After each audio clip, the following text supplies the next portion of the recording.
Welcome to the Ortho Joe Podcast, a joint production of the Journal of Bone and Joint Surgery and Ortho Evidence. Join hosts Mohit Bhandari and Marc Swankowski as they discuss current topics and publications in the world of orthopedics and beyond. Good morning, Marc.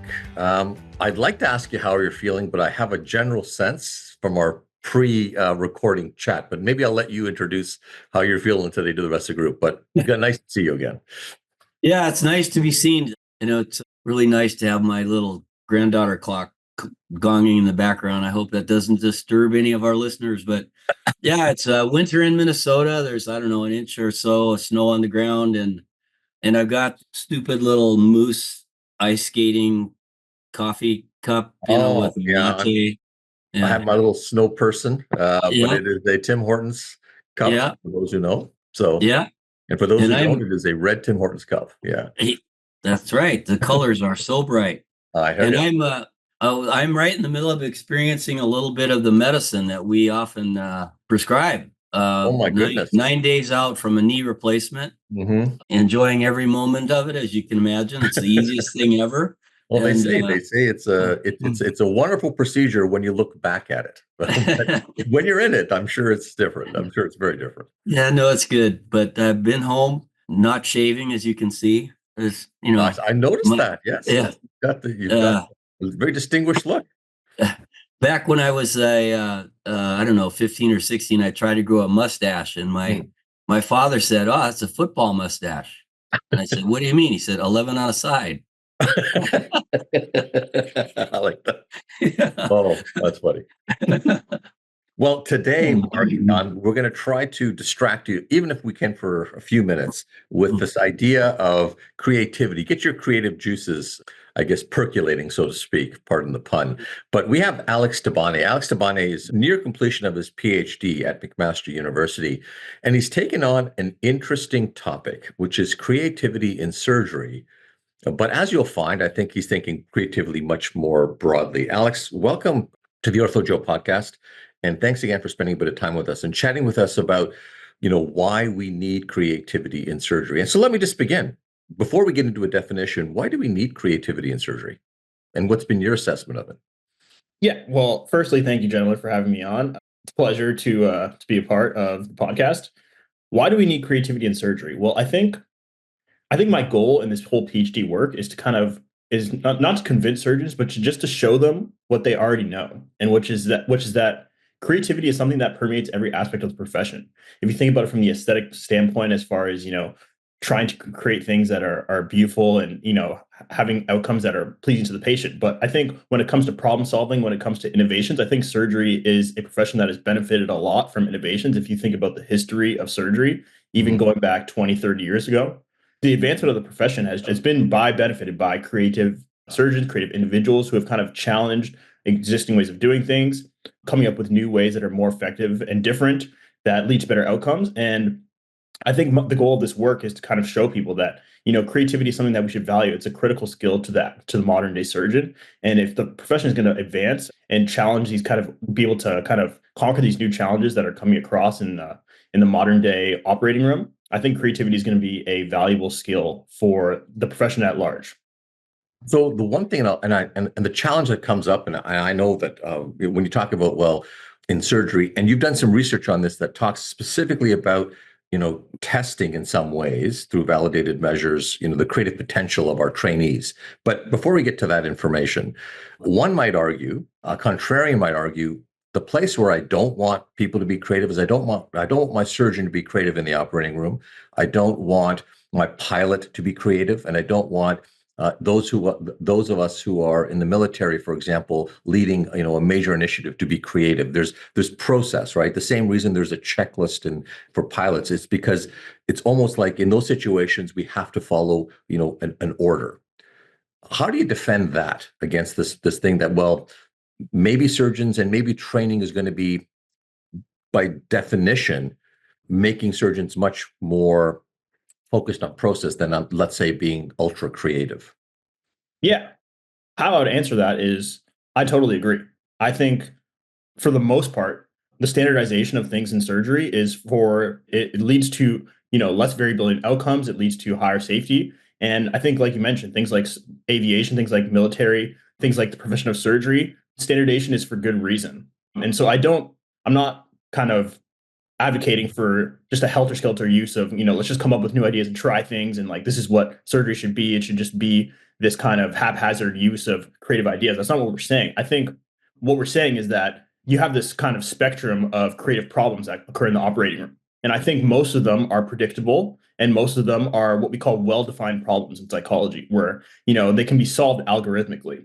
And that makes up probably 90 to 95% of the things you see in the operating room. And I think that is evidenced by the fact that, the effectiveness of the importance of preoperative planning. If you look at the training process, which is an apprenticeship training process, if you look at the standardization of things in the profession, I think the effectiveness of these things is evidence of how predictable and how, standardizable some of these things are. But I think that 5% where you encounter a problem in the operating room and you say, wow, okay, so the thing that I've been trained to do is not working. How do I solve this? I think that is where the ability to be creative comes into play. And that's like what we call the everyday creativity aspect of creativity in surgery. Just being able to solve those problems when you encounter them and you don't have that standardized solution available. I think that is where creativity really comes in to play for surgery. And then also the wider thing of just challenging the existing processes and existing approaches. If we even look at arthroplasty, there's a range of approaches that are available to the surgeon. A lot of it is based off, surgeon preference and things like that. But somebody had to come up with these approaches. Somebody had to challenge the way that, see the limitations of the things, ways were being done, come up with new devices to be able to make things, new things possible. So I think there's two trains of thought here where you think about its utility in the everyday sense, and there's the utility in, what we call this eminent creativity, which is, things that are going to actually change the domain. Great. Yeah, Alex, I want to jump on the concept of 5% when something doesn't go as planned. And every surgeon has been there when the device isn't going in well, or you can't get the fracture reduced or whatever. And what would you say, I know you put a lot of work into this, what do you say would you say are the building blocks of successful creativity? Is it knowledge of anatomy? Is it how to calm your anxiety? Is it quick to seek consultation? What are kind of the elements of successful creativity when something is going poorly? Yeah, and I think this is what I'm hoping will be my life's work, and really breaking this down into seeing what these actual components are. And I think if you think about it, we just developed a definition. I hope I'll just cite it quickly, which we talk about, the interaction between expertise, motivation, environment, and processes. And I think you kind of alluded to some of those things right now. Like there are certain environmental aspects that kind of are conducive to creativity. Like surgery is, it's a team event. And so there's going to be an environment that is conducive to being able to solve problems. You're not solving those problems alone. So I think there's, these team aspects and team dynamics, communication, things like that. If we think about expertise, you kind of mentioned surgical experience is critical. And that's something we saw in our focus group data, is that, surgical experience helps you see what doesn't work and know what doesn't work in the past, so that you can kind of, generate ideas and evaluate your ideas for moving forward in a way that takes into account your pre-existing experience. I think surgical experience is critical for that. And then if you think about, we call that like the domain specific expertise that is required, surgical experience, technical expertise, things like that. But then there's also general kind of characteristics that have been found in the literature to be, leading to more creative ideas. If you think about intelligence, just your ability to come up with a lot of ideas, to be able to connect distant ideas in your working memory space. That's a very common one. We talk about motivation. Intrinsic motivation is a big one. You have to, especially when we're talking about eminent creativity, coming up with new techniques, you have to have that internal desire to be able to solve a problem. And, a lot of that comes from, having that internal intrinsic motivation that can kind of fuel you and keep you, fuel that fire, so that you have that ability to kind of generate those new ideas, evaluate them, and kind of, so there's a lot of different aspects. There's also personality aspects to it. Openness to experience is a big one, extroversion. So it's a multifactorial thing. And I think the real interesting question that we're kind of coming across now is, like, we know generally some of these personal and team characteristics, but in the field of surgery, what are the exact things that you need to, what are the exact characters, what's the creative profile of the, the creative surgeon? Like, what is it about surgery in specific and the surgeon in specific that makes people, what are the exact technical expertises and expertises that are domain general that makes them able to, be creative? I think that is the big question. And if I can pose the question to you, when you see maybe a resident who's been into your training, or even yourself, like, what do you notice about people that makes them, where you think, why is this person creative? Like, why are they, like, is there something that you notice about them that's, a common thread amongst people who you find are able to generate ideas creatively? Yeah, I would say top of the list is curiosity. Just, wondering why that's the right answer, wondering why that's the approach you always use, wondering why, how come that implant is better. I think what I've learned through 40 years of working with trainees is being curious about why. And that usually leads to different approaches. And I think I would just add to that point, which is individuals who I know take time away to, and I'll use the word think broadly, but they take time away from the problem they're trying to solve. And so one of the opening questions I'll ask Alex often is, so, let's say you're not at work. How do you keep yourself busy? What kind of things do you like to do? And then that opens up this, for me, a sense of how they re-energize, recharge, and ultimately how they think. And that gives you insight to that. I'm curious because I know you've done, I think it was like 78 or 80 trainees across various levels of training, and you had evaluated creativity. Did any of these things come up in your analysis of what happens with trainees? And more importantly, Marc, let me ask this, because I obviously I was involved in this publication, but what do you think happens if you were to do a test of creativity, however we look at that? In this particular case, let's say divergent thinking, the ability to come up with lots of ideas, original ideas that link to other things. What would you think? How do you think a PGY1 versus a PGY5 would perform on those tests if you were hypothesizing? Oh, I would think the PGY1 would fare better because they're not indoctrinated with the right answer for everything. What I've always said for the last 30 plus years, there's nobody smarter than a fourth year resident. They have an answer for everything and they're super confident of it. And then you get less sure of it as the years go on from there on. Great. I don't know, Alex, did you want to unveil the results briefly? Well, I think Dr. Swankowski just revealed them for us. So we did a creativity test. This was part of my master's thesis. We did what it's called a divergent thinking test. This is a very classical measure of creativity. We gave it to around 80 or so residents, along people who had not even started their surgical training, were in their core principles training in the summer, before they'd even really gotten into the profession. And then we also gave it to people who were 5+ years beyond, and we found exactly that. We found that they actually scored higher in those early years, the first 0 to 2 years. They had the highest creativity scores, actually higher than the average normative adult. And then as they went throughout the residency, the scores just kept coming down and down. And it was a very interesting finding. And I think the most important thing, or at least one of the most interesting things that I found, is that this was primarily driven by a drop in what we call originality, or the novelty, or the novelty of the ideas. The ideas just became so standardized. I think what we saw is that surgeons are able to come up with a lot of ideas, and I think this is linked to things like intelligence, just the ability to kind of generate ideas. We saw that they had a strong ability to do that throughout residency.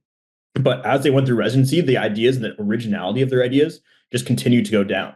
And I think that is, evidence of the fact that you talked about indoctrination. I think that's a big one. You get used to doing certain things in a certain way and not questioning it.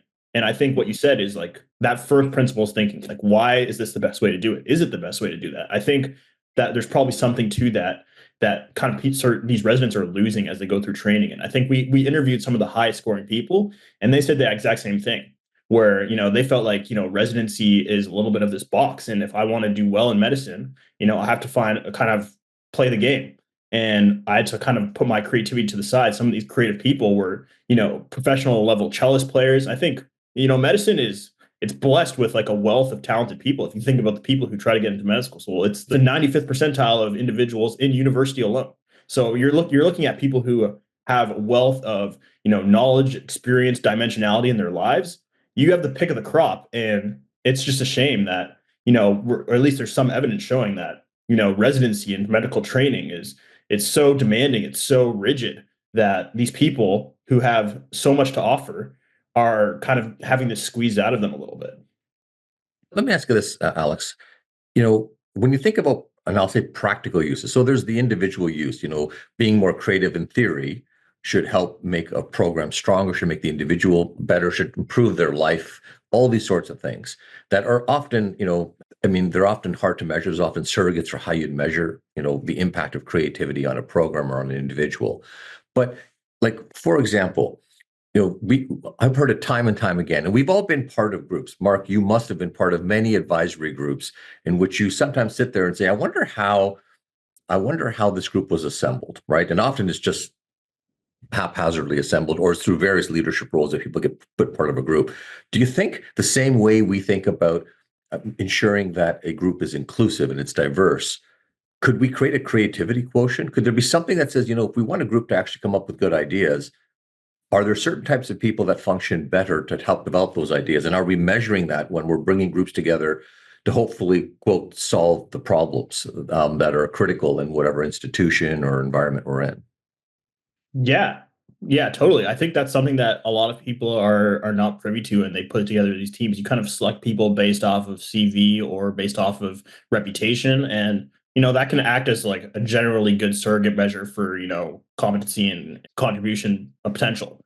But I think what you said there is like basically taking what we talked about creative individuals and these characteristics of creative individuals and doing a similar thing at the team level. Like, what is the characteristics of a team that is creative? Are they diverse? In what ways are they diverse? Is there different age characteristics? Are there different gender characteristics? What about a creative team makes them able to be creative? And I think that is another question that, we're doing a study on that now, looking at the literature to find out, because I think very few times in life are you really working on things individually. I think a lot of the time, you're working in a team, you're working in a team at work, you're working in a team in the operating room, and creating an environment or creating a way in which people learn to interact with each other in a way that is conducive to at least the consideration of ideas. Maybe you don't have to implement them, but I think there's ways that you can kind of create teams that are more conducive to creative thoughts, creative ideas, and finding a way to do that in an ethical way and evaluating them to find out which ones are going to be the best ones. I think that is really the way forward.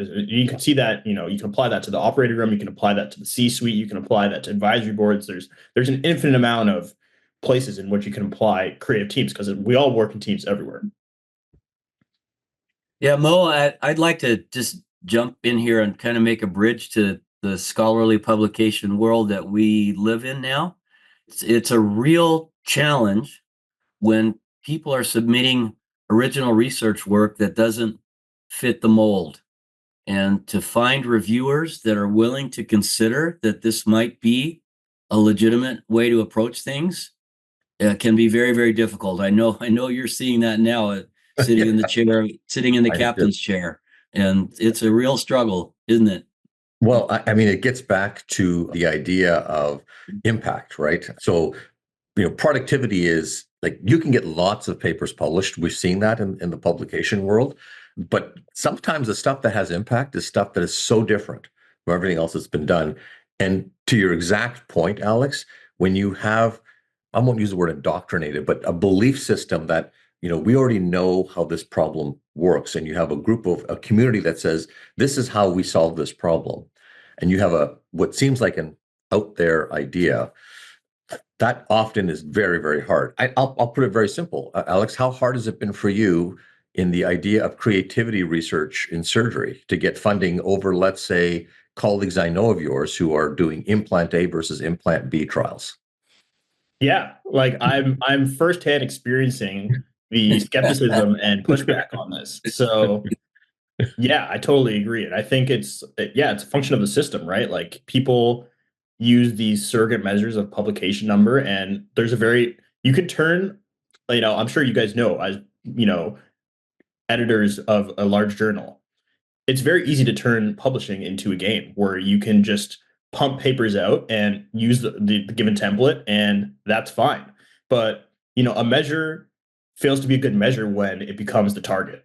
And I think the publication system, and probably the grant system as well, I'm not so as familiar with the grant system, I think it becomes that, because once you figure out, I don't really have to think about what's going to be the most impactful thing to do here. I can just do things that I know will do well in the committee who's going to be, reviewing my work, and I'll get funded, I'll get published, and those are the things that get rewarded in my academic life. Impact takes a back seat to what gives you the outcomes that you want, which is academic success, right? Your point's well taken. And I think when you look at two extremes, like let's say the Nobel laureate world and academics, for example, it's not an unusual story, right? To hear of a Nobel laureate who said, yeah, I was on a fringe and, I was having a difficult time getting individuals engaged. And then they went to individuals outside of their discipline, actually, and got buy-in outside of their discipline. And I think, and I guess maybe a question I have for you as we kind of, I'll take the prerogative here, Mark, if you don't have any other follow-ups, to maybe ask Alex a final question, which is across all of this work, and albeit you're very early in this, right? So I'm sure we'll look back 5 years from now and think differently about all the work that's been done and how much more your efforts have led to just a dialogue around what it means to be creative. But right now, what advice would you give an early career resident, someone who is early career in their work, or someone even who sort of thinks that they already know it, right? Like I've been doing this for 20 years. I don't need I don't need to bring more creativity into my life. What are the daily habits that you've picked up from your research that you are applying daily that you'd like to share with others to say, try this? Yeah, I think if I had to distill it into three things, I would say it would be curiosity. I know Dr. Swankowski said that. I think curiosity is, the fuel for, asking deeper questions. I think playfulness, retaining that element of playfulness and realizing that, your ways of thinking when you were younger and you kind of have these big ideas. Yeah, sure. I mean, a lot of them are, fanciful and things like that. But I think having that element of playfulness, having, and taking time to, think big, think differently. I think we all are brought into this world with this ability. And I think we lose that over time as we become adults. And, fighting to retain that, I think, is important. And I think first principles thinking is important. Thinking about, why do things work the way they work? Breaking it down into their core principles. I think that is the key to really truly understanding anything in life.